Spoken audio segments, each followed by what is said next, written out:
My wife kept pressuring me for an open relationship. Turns out she was already cheating, so I opened up with divorce instead. I've been married to Dee for 5 years, and we are both in our mid-30s. Last year, Dee told me she thinks she's into women too, and would like to explore having a relationship with one. I asked if she wanted to explore it as a casual fling or a real relationship, to which she replied, an actual relationship. She felt she had so much love to share, but my concern was whether she had enough time to share it. I said I wasn't on board, and I thought the subject was closed. About 4 months ago, Dee brought it up again, and said she would be happy with just a friends with benefits arrangement, not an actual relationship. I was still hesitant, but it was a constant topic that kept coming up. I relented under the condition that we do our research beforehand. This included reading books, listening to podcasts, and seeing a couples counselor before opening up. Dee was ecstatic, and together, we dove into several books and found a great therapist. One of the topics our therapist brought up was why we were opening up and if there was someone either of us had in mind. Dee admitted that she had someone she had been talking to who had encouraged her to open our relationship. This was a shock to hear for the first time, and our therapist said this was troublesome. After that first session, I confronted Dee and asked if she had done more than talk to this friend, and she swore that was all they had done. I asked to see her phone, and she unlocked it and handed it to me. She had been talking with Kim for about a year, but there wasn't anything incriminating, and no apparent gap in the messages, just a two-way crush between them. There was a message from Kim right before Dee started really pressing me to open the relationship, where Kim told Dee to initiate bedroom intimacy with me more often to soften me up. Something I did find concerning was that there were 3 dating apps with Dee's profile already on her phone.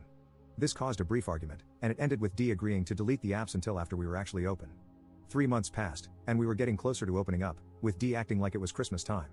In our last counseling session, we went over our agreements and boundaries, and we delved into our messy list, people who we wouldn't sleep with for the sake of our relationship, aka co-workers, relatives, close friends, exes, and I wanted to add Kim to the list.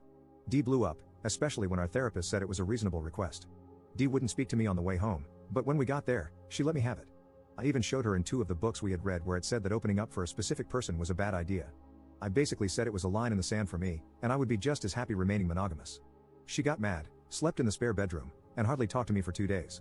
Finally, she gave in and agreed to Kim being on the messy list, and we were officially open. A couple of days later, Dee told me she had a date, and it seemed a bit quick to me. While she was in the shower, I decided to check her phone, but the unlock code had changed. That's 2 red flags. Later that day, she got on her phone, and I saw the unlock code. That night, I looked at her phone. The dating apps were still gone, but there were messages between her and Kim trash-talking me and planning their date. There were also references to having bedroom intimacy again. I emailed screenshots to my phone. So, I felt like a chump, and the 2 of them played me like a fiddle. I stewed on it all night and part of the next day, then I called a lawyer and had him start drawing up divorce papers.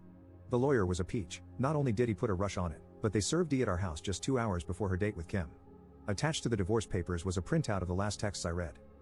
She found me sitting on the patio. She was crying, but I didn't know if they were fake tears or not.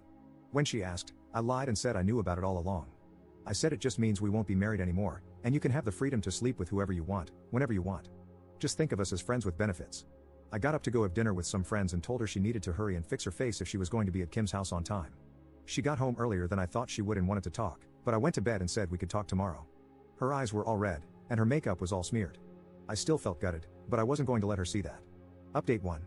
The next morning started off on a negative note. I asked her if Kim was worth throwing the last 5 years of our marriage into the gutter. Then I started reading some of the texts where Kim and she were planning to open our marriage and have bedroom intimacy again, and some of the disparaging remarks about me between them. So when I found all this out, I started planning a divorce since she lied and then broke our agreements, especially about the messy list, which I considered cheating. Dee said she was still very much in love with me and didn't want a divorce. She wanted to go back to our marriage counselor and work things out. I told her I couldn't be married to a liar and a cheater, and she was the one who burnt down that pledge, and now we just need to move on.